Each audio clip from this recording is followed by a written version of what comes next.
Oiê! Estamos de volta com mais uma conversa de mercado e hoje na entrevista nós vamos falar sobre a cromatografia líquida geral e aplicada à indústria farmacêutica.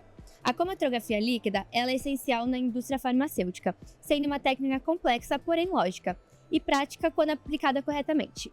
No entanto, há uma lacuna no mercado devido à falta de qualificação específica para os cromatografistas, resultando em uma disparidade entre a formação acadêmica.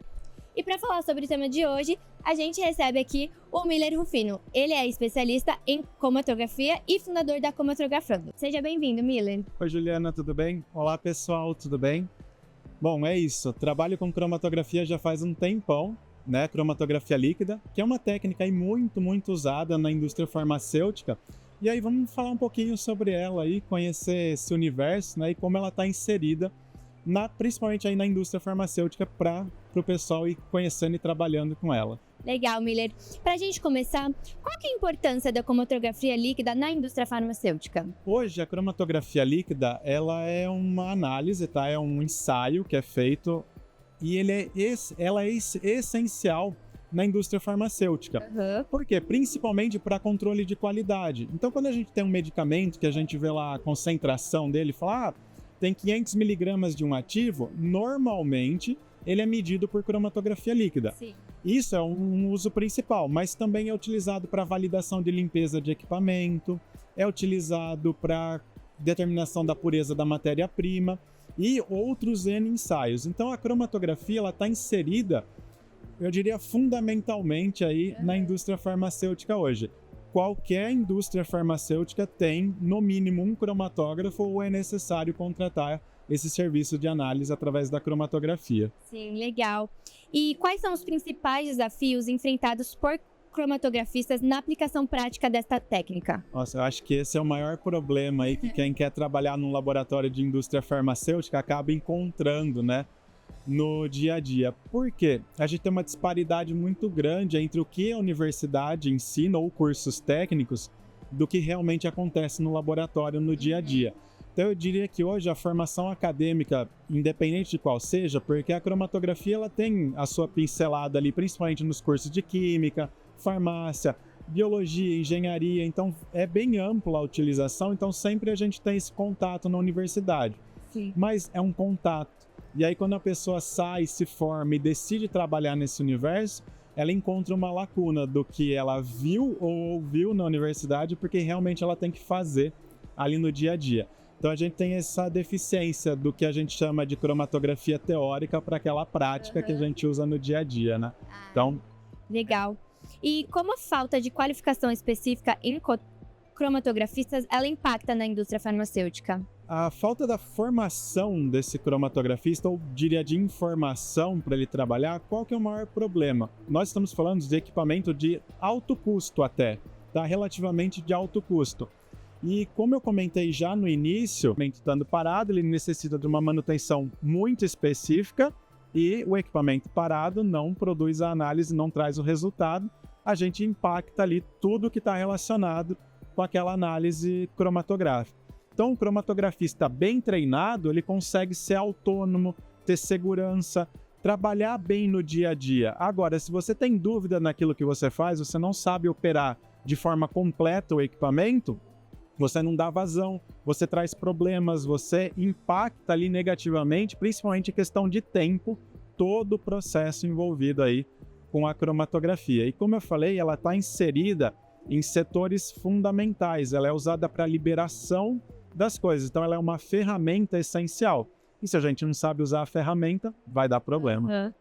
E quais os benefícios da cromatografia líquida em termos de garantia de qualidade nos produtos farmacêuticos? Hoje, a cromatografia líquida tal qual a gente conhece hoje, a gente chama de cromatografia líquida moderna. Ela surgiu ali no final da década de 60, início da década de 70. A cromatografia, de fato, surgiu no início dos anos 1900, exatamente 1900. Mas ela só desenvolveu tecnologicamente a partir da década de 60, que a gente tem a ver ali com pós-guerra e afins. Então, a partir dali, a gente tem a nossa cromatografia moderna. Hoje, a gente está num período de maturação dela, ela já está bem desenvolvida, bem estabelecida no mercado. O que acontece ali? ainda a gente não tem aquele ponto, né, de que as pessoas sabem operar ou tirar o melhor dela ali para a gente ter as análises ótimas, uma fluidez boa ou o melhor do equipamento, tá? Legal. Quais são as principais diferenças entre a formação acadêmica em cromatografia e as exigências práticas do mercado? Então, como eu acabei comentando até anteriormente, a formação acadêmica, você acaba se tornando um cromatografista só através de pós-graduação. Por quê? Você vai fazer uma pós, o seu mestrado, doutorado, em grupos especializados em cromatografia. Porém, a gente tem um abismo muito grande entre o que acontece na universidade e o que acontece nos laboratórios de análise. Então, a pessoa que se forma em cromatografia, ela se torna um especialista. Ela tem ali muita bagagem, né, teórica de desenvolvimento de método. Na indústria farmacêutica, especificamente, a gente tem uma necessidade de produção. Nós precisamos desenvolver métodos, vários e vários métodos, dentro de um curto espaço de tempo. Por exemplo, a gente vai ter ali a demanda de uma indústria farmacêutica que resolveu colocar um novo produto no mercado. Esse novo produto vai ter uma série de métodos cromatográficos associados a ele, que depois a gente pode até conversar mais especificamente sobre isso. Então, o que acaba acontecendo? Você tem que desenvolver vários métodos para um mesmo produto dentro de um curtíssimo espaço de tempo. Afinal, tempo é dinheiro. Sim. Na universidade, a gente vai ter ali o seu desenvolvimento de método, mas relacionado ao seu projeto. Então, você tem 2 anos, 4 anos para desenvolver e validar, às vezes, 1 método, 2 métodos. Então, nós temos hoje o que eu chamaria de essencial, a velocidade. Então, a indústria necessita que a cromatografia seja desenvolvida rapidamente. E a universidade, você tem tempo para se tornar um especialista de fato. Você vai estudar cada aspecto do seu método. Por que que esse componente na fase móvel interfere dessa forma, aquele interfere de outro? Você não tem esse tempo na indústria. Então você precisa de um resultado mais rápido. Então, você se tornar um especialista em cromatografia na universidade, você está longe daquela velocidade que é necessária na indústria. E eu diria que hoje é o maior choque de quem vai trabalhar. Quem sai literalmente como especialista da universidade e chega na indústria. Às vezes a pessoa fala, meu Deus, eu tinha mais tempo, eu podia pensar, agora eu não tenho tempo nem para pensar nesse problema. Eu preciso simplesmente ir lá e desenvolver o mais rápido possível. Então, assim, tem esse choque de culturas, eu diria. E como é que você descreveria esse processo da cromatografia líquida? Falando de cromatografia líquida, ela é uma técnica de separação. Então ela é utilizada quando a gente precisa, eu não diria identificar, mas quantificar compostos que estão em misturas. Então vamos dar o exemplo, estamos inseridos dentro do universo da indústria farmacêutica. Um medicamento ele não é composto apenas do princípio ativo. Vamos dar um exemplo básico que é a dipirona. Quando você tem a dipirona em gotas, né, em líquido, você não tem só a dipirona ali, você tem uma série de excipientes e veiculantes ali que precisam ser separados para não interferir nessa quantificação. E a mesma coisa de um comprimido. Então, a cromatografia líquida ela é um processo de separação. E ela usa, né, a cromatografia líquida de fato, a gente chama de fase líquida, que é a fase móvel, e uma fase estacionária, que é a fase sólida, que é a nossa coluna. Então, nós vamos inserir essa mistura de componentes em uma coluna e, através do fluxo de um solvente ou de uma mistura de coisas e solventes, nós vamos promover a separação através de interações diferentes. Então, aquilo que estava misturado vai ter um sinal de forma ideal, único, né? Cada coisa vai ter um sinal único ali dentro do que a gente chama de cromatograma, e aí eu posso interpretar aquele sinal relacionando com o que eu quiser, como, por exemplo, a concentração. Então, eu posso associar que aquele sinal naquela amplitude, vamos chamar assim, relaciona-se com uma concentração tal. Então, é uma técnica de separação. Nós temos misturas e vamos separar. É para isso, a cromatografia funciona assim. Legal, Miller. E quais são os tipos mais comuns da cromatografia líquida utilizados na indústria farmacêutica e suas aplicações específicas? A cromatografia líquida, ela abrange um universo de outras subtécnicas. Como eu comentei para você agora, nós temos o quê? a fase móvel e a fase estacionária. Então nós temos componentes líquidos e componentes sólidos. Como eu relaciono eles, ou quais tipos de fase móvel eu uso, com quais tipos de fase estacionária eu uso, determina o que a gente chama de tipos de cromatografia líquida, ou, corretamente falando, na teoria, os modos cromatográficos. Então nós temos uma série de modos cromatográficos. Aí a gente entra num outro problema, que é o ensino da cromatografia, de quando ela surgiu, ela foi sendo trazida em livros e afins.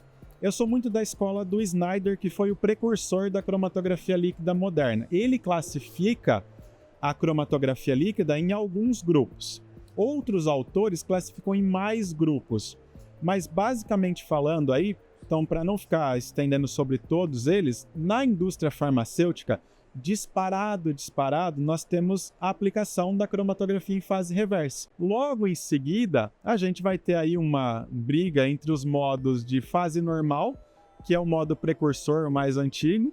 A gente tem o modo de par iônico, e mais recentemente, isso é até bom o pessoal ficar ligado, que tem um movimento na indústria farmacêutica da cromatografia iônica. Ela está surgindo com força na indústria farmacêutica para utilização ali para algumas aplicações mais específicas, mas hoje já se tem muito mais disseminado do que antigamente. Então, fazendo um overview, um resumo, nós temos a fase reversa disparado, que aí a gente tem uma composição de fase móvel e uma composição de fase estacionária, fase normal, par iônico, e eu diria que cromatografia iônica hoje está até com uma grande expressão. Inclusive, só uma observação, o pessoal acha que cromatografia iônica é uma coisa separada de cromatografia líquida. E não é, tá, pessoal? Então, é tudo uma coisa só, é o mesmo modo, a mesma teoria. Então, a cromatografia iônica ela está inserida dentro do que nós chamamos de cromatografia líquida de alta eficiência, tá? Que é a tradução. Como a tecnologia avançada ela está impactando o desenvolvimento e aplicação da cromatografia líquida na indústria farmacêutica? A cromatografia líquida, como eu comentei, ela surgiu, tal qual a gente conhece hoje, com os equipamentos e afins, ela surgiu ali na década de 60. Nós tivemos avanços absurdos, né, durante esse tempo. Hoje, a tecnologia empregada nos cromatógrafos, que são os equipamentos que fazem as análises, elas são voltadas para a velocidade. Lembra da hora que a gente estava falando sobre a academia, né, a universidade e a indústria? A indústria tem uma necessidade de velocidade. O nosso mundo hoje é muito rápido, né? A gente precisa de informação rápida. E os cromatógrafos, eles evoluíram para isso. Então nós temos equipamentos que aí, não vou entrar em detalhes, mas por consequência, se a gente quer muita velocidade na cromatografia líquida, ou seja, fazer análises muito rápidas, imagina que hoje, só para dar um exemplo que a gente não falou, no geral, uma análise de cromatografia leva de 15 a 20 minutos, a clássica da clássica.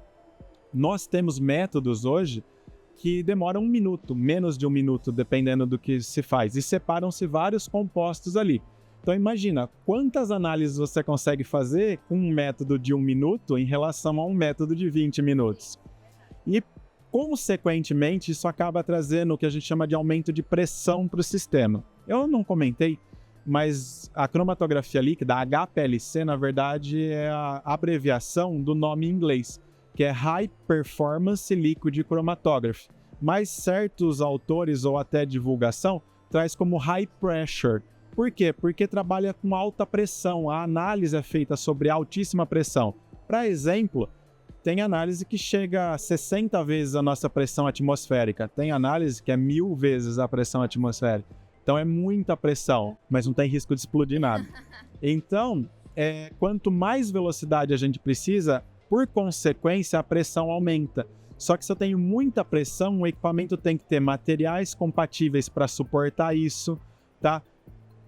Questão das colunas empregadas. Então, o desenvolvimento tecnológico hoje seguiu para essa linha, velocidade. Temos que ter análises rápidas. E isso também foi um problema, porque, de novo, como que o cromatografista se torna um cromatografista onde ele aprende? Não explica direito, não existe um lugar onde ele possa aprender a como transitar os métodos clássicos para os métodos rápidos. E a gente teve um choque, inclusive, um tempo. Então a gente só não avançou mais com a tecnologia da cromatografia porque a própria indústria, no geral, não digo só a farmacêutica, mas teve um impacto grande na indústria farmacêutica, não absorveu toda essa velocidade. E a gente teve uma série de problemas. Então hoje, os cromatógrafos eles são voltados para suportar altíssimas pressões. Então quem for adquirir um cromatógrafo ou estiver envolvido nisso daí, vai ouvir pressão. Esse equipamento suporta quanto de pressão? Por quê? Porque se ele suportar muita pressão, significa que eu consigo fazer as coisas rápidas. Então, hoje a tecnologia, tanto dos consumíveis e colunas e afins, para os equipamentos, foi para isso. Então, se pudesse definir hoje aí, a velocidade é super importante. Afinal, a produtividade aumenta. Sim. E fala um pouquinho para a gente quais são os requisitos regulatórios, né, relacionados à cromatografia líquida na produção dos medicamentos. Requisito regulatório, tratando-se de Brasil, vamos limitar um pouco aqui ao Brasil, porque tem indústrias que acabam exportando, a gente tem uma regulação um pouquinho diferente. Mas aqui no Brasil, a cromatografia, quando se fala em cromatografia líquida, automaticamente a gente está associado à RDC 166 da Anvisa. Qual que é a RDC 166 da Anvisa? É um marco regulatório aí até razoavelmente recente, que determina a validação dos métodos de ensaio, e a cromatografia está inserida dentro dessa validação. O que é a validação? É provar que o meu método atende o que eu planejei ou propus que ele fizesse. Então, se eu falei que o meu método ia separar X substâncias em tantos minutos para eu quantificar nessa faixa, eu tenho que provar isso. Não basta eu ir lá e desenvolver o método. E a RDC, ela preconiza pontos importantes, inclusive para a indústria farmacêutica ou para quem está querendo se inserir na indústria farmacêutica, pessoal, vão conhecer um pouquinho sobre a RDC 166. Por quê? Sem a RDC 166, não há método, não há método cromatográfico se ele não atender a RDC 166 para a indústria farmacêutica. Então, se ele não cumprir certos requisitos de validação, a gente chama de validação de métodos, ele não pode ser usado.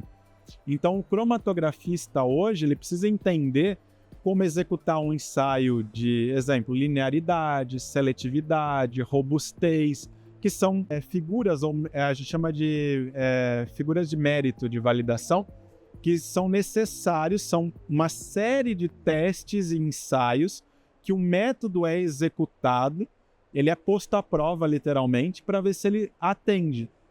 Então, a regulação de métodos cromatográficos hoje, no mínimo, passa pela RDC 166, que inclusive é o terror dos cromatografistas. Normalmente nas indústrias farmacêuticas até um pouquinho maior, nós temos equipes específicas ou especializadas em desenvolvimento e validação de métodos, porque dá um trabalho muito grande, exige um tempo muito grande e uma demanda específica. Então a RDC 166, ela veio, eu não lembro a data específica, foi por volta, eu acho que de 2016, mais ou menos, se não me falha a memória, tá? A gente teve um impacto muito grande regulatório e a Anvisa pega pesado em cima disso. Então a gente tem uma série de requisitos. Só lembrando, só especificando, a RDC 166 não é específica de métodos cromatográficos. Ela é de métodos de ensaio. Então, nós temos outras técnicas analíticas inseridas dentro da indústria farmacêutica que tem que atender ao 166. Então, ela, assim, eu diria que ela é o terror hoje dos cromatografistas. Não deveria ser, mas é. Tá? E o pessoal aí treme um pouquinho quando ouve falar dela. E, Miller, para a gente finalizar nosso bate-papo, quais são as tendências futuras previstas para a aplicação da cromatografia líquida na indústria farmacêutica? Olha, nesse ponto, até preciso falar, pessoal, vocês precisam vir para a FCE. Quando tiver FCE Pharma, precisa estar aqui. Por quê? Eu estou aqui na FCE e eu aproveitei para dar uma volta e ver os stands, inclusive conversar com os expositores, falar, e aí, quais são as novidades? Inclusive, eu estou trazendo alguns insights no Cromatografando, né, que é o meu canal no Instagram, sobre o que eu vi de diferente aqui na feira, e os equipamentos mais atuais. Então, os fabricantes, os vendedores, eles trazem aqui para a FCE o que tem de mais novo e aplicado para a indústria, seja farmacêutica ou outras, né? Então, assim, o que nós temos hoje voltado aí de avanço, né? O que eu vejo de futuro? Nós temos uns sistemas que suportam maiores pressões relacionados a maior velocidade de análise. Os equipamentos eles estão voltados mais à autonomia de funcionamento, ou seja, menos intervenção do usuário, para que um analista consiga operar mais e mais equipamentos simultaneamente. Então nós temos equipamentos hoje que são mais autônomos, inclusive. Então o analista ele consegue ali operar vários equipamentos ao mesmo tempo. Capacidade de amostra, que de novo remete à autonomia de funcionamento. Então equipamentos com grandes capacidades de análise. A gente pode colocar 200, 300 análises em sequência e deixar ele funcionando ali por dias, por exemplo, sozinho. E eles estão se integrando mais à rede de dados. Então hoje o laboratório ele tem sempre uma rede de tratamento de dados associada, até por conta de regulação também. E os equipamentos eles estão voltando também para isso, para se integrar mais ou conversar mais com esses softwares, na verdade, ou sistema. A gente já nem chama mais de software, mas sim de sistema de integração e proteção de dados da indústria farmacêutica. Então as empresas elas estão voltando para isso. Mas basicamente nós temos os equipamentos suportando cada vez mais pressão, equipamentos com materiais mais nobres e mais resistentes, para a gente conseguir trabalhar com outras fases até diferentes, né? Voltando de fase móvel e colunas e afins, nesse ponto. E de consumível, que seriam colunas, de novo, nós temos redução de tamanho de partícula para análises mais rápidas e fases estacionárias novas. Por quê? Eu comentei em algum momento aqui da nossa conversa sobre interações para fazer a separação. Então essas colunas, elas precisam ter fases, a gente chama de fase estacionária, são moléculas químicas ligadas ali nelas, diferentes, para que eu tenha interações diferentes. E aí, as empresas a gente chama de consumíveis, né, voltadas para essas colunas, estão trabalhando em fases novas. E também colunas com tamanho de partícula menor, para a gente ter uma separação diferente. Como eu comentei também, a indústria farmacêutica, a grande uso é fase reversa. Mas hoje, devido aos avanços até da produção de medicamento, só a fase reversa não está atendendo. Então, essas empresas de consumíveis também estão olhando isso. Então, nós temos fases novas, equipamentos mais robustos, né, que aguentam trabalhar ali em condições mais agressivas para que o analista possa desenvolver métodos além do que hoje a gente já tem ali de padrão.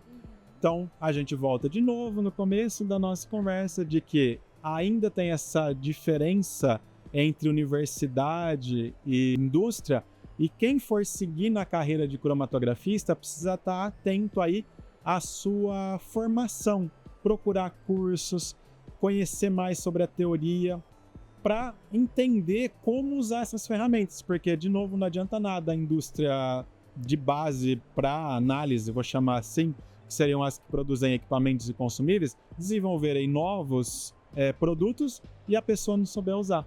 A gente volta na formação daquele cromatografista ou de um analista mal treinado. Se ele não souber usar essas novas tecnologias, a própria empresa não vai conseguir tirar o melhor daquilo e a gente não consegue avançar. Então, a gente tem aí um grande avanço aí dos equipamentos hoje, integração de software com sistema e também as empresas de consumíveis trazendo colunas novas, fases estacionárias novas. E aí, pessoal, não tem jeito, a química básica faz uma diferença. Vai precisar voltar a estudar um pouquinho sobre química. Miller, eu quero agradecer muito o nosso bate-papo. Amei muito receber você aqui com a gente na nossa conversa. Gostaria de agradecer, essas informações foram super valiosas para esse mercado. Deu para a gente saber um pouquinho mais sobre a cromatografia líquida e afins. E gostaria de deixar suas redes sociais. Por favor. Na verdade, eu quero agradecer a oportunidade de estar aqui, a toda a equipe da FCE. O Talk Science é uma proposta super legal aqui para o pessoal ter essa interação, conhecer um pouquinho mais sobre o mercado, sobre esse universo, né? Então eu fico muito feliz, quero agradecer mesmo aqui poder participar e a gente poder conversar. E deixar as minhas redes sociais, tá? O @cromatografando no Instagram e também no YouTube, que é onde eu tenho os canais para divulgação e ensino da cromatografia líquida. Então eu tenho essa preocupação de trazer insights para o pessoal, dicas, e como eu trabalho muito próximo, eu dou consultoria, estou perto das indústrias farmacêuticas, eu estou sempre em laboratório. Então esses insights, essas dicas que eu trago nos meus canais são de aplicações práticas, então são temas que são usados realmente no dia a dia. Eu tento tirar um pouco esse peso daquela cromatografia teórica que a gente vê na universidade ou nos livros e trazer o que a gente faz no dia a dia. Então fica de dica aí pro pessoal, sempre tem um assunto, uma coisa legal lá. E o meu LinkedIn, que aí eu já trato com o meu LinkedIn pessoal, que é Miller Polito Rufino, só digitar lá vocês vão me encontrar. Normalmente eu escrevo um artigo ou outro, aí lá já tem um material um pouquinho mais aprofundado para quem quer conhecer um pouquinho mais de cromatografia. Então eu tenho alguns posts e alguns artigos lá. Legal, Miller, foi um prazer recebê-lo. E você que está nos acompanhando até aqui, muito obrigada e até o próximo Conversa de Mercado.